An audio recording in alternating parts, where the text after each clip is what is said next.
Bilheriz bugün birindari çavinte Min dilêş ya de vînate de Dixwazim her tim rexe bimînin Me şermez bimrim ji ber şewata evînê Min bifetsîne derd û keserê Bi las bibim guriyê bedena te Gêj û lalîmez Makî heye rewşa min fêm bike Ez dê yêşeke Kurd me Teşewat xist nav ruhê minî jara Dil û mêjî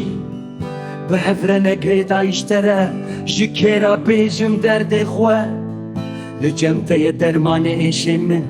Vesêj bo min Ku her sibeh li rûyê te binêrim Wek te tune li vê cihanê Ez çi qasî li dinyayê bigerim Rê û dil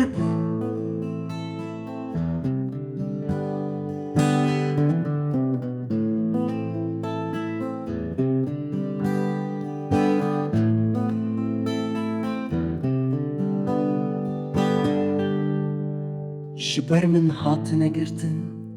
Dilê min bi te ve girêdayî ye Êdî ez ê berê xwe bidim ku derê Dilê min bi te ve girêdayî